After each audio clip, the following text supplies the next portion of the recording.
Майлуу беттерге өтө пайдалуу маскалар. Майлуу бетте майда кошумча тешиктери тарып, чаң толуп кеткенде бетте кара чекиттер, комедондор пайда болот. Ал эми беттеги тешиктерге бир аз эле жугуштуу микробдор кирип кетсе, безеткилер чыга баштайт. Аны сыгып салууга болбойт. Себеби ырыбатып отуруп, андан да чоңоюп кетиши мүмкүн. Майлуу бет безеткиге жакын болгондуктан ага кам көрүүнү жаш кезден эле баштаган оң.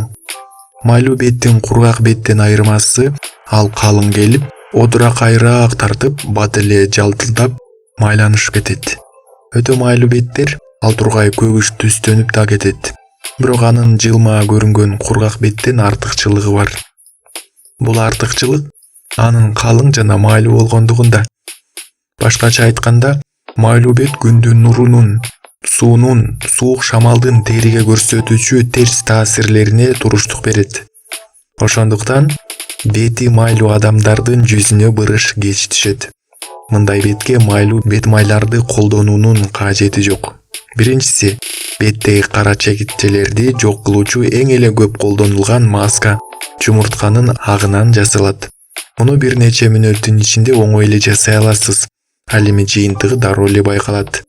Жумуртканы сарысынан агын өзүнчө бөлүп аласыз да, өөргөнчө кашык менен чаласыз. Андан кийин таза жуулган бетиңизге 20 мүнөткө сүйкөп коесуз.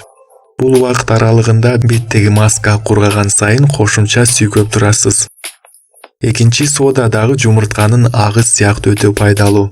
Ал терини комедондордон абдан жакшы тазалайт.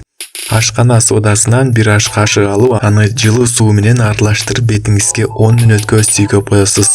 Андан кийин муздак суу менен чайкап коесуз. Үчүнчү, лимон ширеси дагы үй шартында жасалган масканын негизинде терини тазалап жана агартат. Бир чай кашык лимондун ширесине ошончолук суу кошуп, аралаштырып, аптасына 2-3 жолу бетиңизди сүртүп жүрүңүз. Же болбосо, лимондун ширесин жумуртканын агы менен кошуп, аралаштырып маска жасасаңыз болот. Бетиңиз тазаланып жана агарып эле калбастан тартылып жылмакай болуп калат.